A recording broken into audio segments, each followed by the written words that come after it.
Iya. Assalamualaikum warahmatullahi wabarakatuh. Alhamdulillahirabbil alamin wassalatu wassalamu ala asrofil anbiya wal mursalin wa ala alihi washabihi ajmain amma ba'du. Saya sangat berterima kasih kepada semua rekan-rekan yang telah menonton video saya pada kali ini. Dan ada beberapa pertanyaan memang dari beberapa teman-teman yang mungkin menurut saya perlu dibahas dari video yang kemarin tentang masalah niat. Oke, pada saat ini ada ada pertanyaan dari Faisal Dandi. Nih, Mas Faisal ini adik kelas saya sebenarnya di kampus gitu ya. Oke, pertanyaannya seperti ini. Masih seputar niat, Cak. Maklumlah ya orang Jawa. Masih seputar niat, Cak. Pertanyaannya, misal Fulan A sedang sholat sendirian di masjid, otomatis kan niatnya juga untuk sholat munfarid atau sholat sendiri. Lalu datang Fulan B, dia ingin berjamaah dengan Fulan A. Lalu Fulan B menepuk pundak Fulan A. Lalu terjadilah sholat berjamaah. Pertanyaannya, bagaimana niatnya Fulan A yang awalnya niatnya untuk sholat sendiri, bukan niat menjadi imam? Terima kasih, semoga sukses terus, amin. Terima kasih, jangan lupa tonton terus video saya, oke? Tentang masalah pertanyaan seperti ini, saya akan menjawab dari ada sebuah hadis yang mengatakan bahwasanya Rasulullah pernah pergi kepada satu tempat, padahal pada saat itu ada Bilal sudah mengumandangkan adzan, dan ketika Bilal mengumandangkan iqamah, Rasulullah belum hadir karena Rasulullah pada saat itu menghadiri pertikaian orang dua kabilah yang sedang bertikai. Jadi untuk melerainya mungkin seperti itu. Lalu Rasulullah tidak cepat hadir kepada salat berjamaah, sehingga Abu Bakarlah yang maju untuk menjadi imam. Seperti itu. Namun ketika di tengah-tengah salat berjamaah berlangsung, Rasulullah hadir kepada salat berjamaah tersebut. Lalu Abu Bakar mengetahui, Abu Bakar mundur. Lalu Rasulullah maju untuk menjadi imam. Nah, hal-hal tersebut pastinya ada proses perubahan niat, yang mana proses perubahan niat yang menjadi imam berubah menjadi makmum, dan yang menjadi makmum berubah menjadi imam. Itu dilakukan oleh Rasulullah SAW. Jadi, apakah niat itu harus diucapkan? Tidak. Niat itu tidak harus diucapkan, namun niat itu cuma bisa tersirat di dalam hati. Niat itu tersirat di dalam hati saja boleh. Seperti kaidah yang kemarin yang di dalam kitab Safinatun Najah yang dijelaskan bahwasanya an-niyatu qasdu syai'in muqtarinan bi fi'lihi wa mahalluha al-qalb. Tempatnya niat itu di dalam hati, wa talaffudu biha, sedangkan melafadzkan niat, kita mengucapkan niat nawaitu, itu adalah sunnah. Tapi ketika berada di tengah-tengah posisi seperti itu, kita tidak usah mengucapkan niat dengan lisan, maksud saya, tapi cukup di dalam hati kita merubah niat kita untuk menjadi imam. Itu pun kalau kita ridho, ya, dengan kata kunci kita ridho. Kalau konteksnya di seperti pertanyaan ini, jadi Fulan A salat munfarid, lalu datang Fulan B, setelah itu Fulan B menepuk pundaknya Fulan A, lalu si Fulan A, ini pertanyaannya di Fulan A.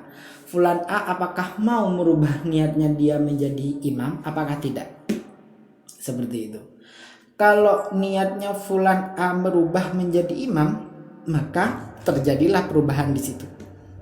Dan otomatis si Fulan A menjadi imam dari si Fulan B. Umpamanya si Fulan A tidak merubah niatnya, tetap menjadi orang yang sholat munfarid, orang yang sholat sendiri, bagaimana hukum makmum? Seperti itu. Si Fulan B, bagaimana hukum makmum? Maka hukum makmum tetap mempunyai pahala sholat berjamaah. Jadi konteksnya adalah seperti ini. Kita kiaskan kepada hadis yang mengatakan innamal a'malu binniyat wa innamal likulli imri'in ma nawah, kata Nabi. Wa innamal likulli imri'in ma nawah. Orang itu tergantung niatnya.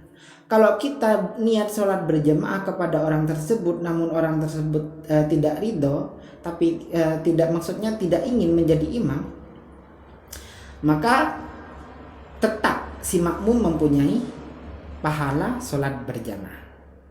Nah, lalu ada pertanyaan kembali dari Aluh Aliyah 5-7 menit yang lalu. Kenapa dalam ibadah harus ada niat, Ustadz? Bukankah Tuhan kita ini maha tahu atas segalanya? Saya menjawab, niat itu adalah salah satu kunci kita. Kunci amal ibadah kita diterima. Seperti itu. Jadi segala sesuatu itu memang wajib diniati.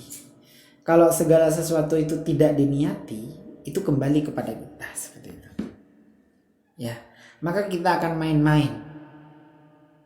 Nah, kalau kita berbicara tentang masalah hati, Allah telah mengetahui, berarti tanpa kita sadar sebenarnya kita sudah berniat di dalam hati. Karena niat itu tidak usah diucapkan dengan kata-kata. Cukup kita terbesit di dalam hati saja, itu sudah dinamakan niat. Seperti itu. Kenapa niat itu harus? Ya, niat itu harus menurut saya. Karena kenapa? Karena kalau tanpa niat, amal kita yang harus dipertanyakan. Kalau Allah mah tidak usah dipertanyakan ya. Allah sudah tahu. Cuman keseriusan kita di dalam menjalankan ibadah, niat di dalam diri kita untuk melakukan ibadah itu harus ada, wajib. Itu adalah salah satu seperti kayak ijab qabul di dalam sebuah jual beli atau pernikahan. Di situ ada niat, ada seperti halnya ada transaksi, ada kayak tanda tangan di atas materai lah, seperti itu. Jadi menurut saya hukum niat sangat wajib, karena segala sesuatu yang bentuknya ibadah itu harus diawali dengan niat yang sholih. Tidak usah hal tersebut, kita mencari ilmu saja, tidak usah masalah ibadah, sholat, zakat dan lain sebagainya. Kita mencari ilmu aja, itu ada niatnya. Seperti nawaitu ta'alluma wa ta'lim wa tafakkur wal ibadah dan lain sebagainya. Itu ada doanya ya, bisa dijadi nanti.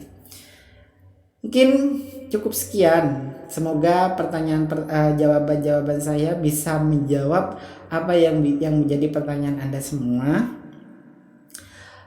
Cukup sekian dari saya. Semoga video ini bermanfaat untuk Anda semua.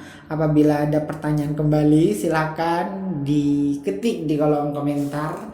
Insya Allah saya akan selalu menjawab pertanyaan-pertanyaan Anda yang mungkin bisa saya jawab, karena banyak sekali sebenarnya DM yang masuk. Cuman saya milih-milih yang satu konten terlebih dahulu biar enak menjawabnya, biar terstruktur gitu, seperti itu ya. Mungkin untuk masalah pertanyaan-pertanyaan yang lain nanti kita ketemu di video-video selanjutnya. Jangan lupa like dan subscribe. Terima kasih atas partisipasi Anda semua. Saya sangat bersyukur atas antusias Anda semua terhadap video-video yang saya buat. Cukup sekian dari saya. Assalamualaikum warahmatullahi wabarakatuh. Jangan lupa hari ini hidup bahagia.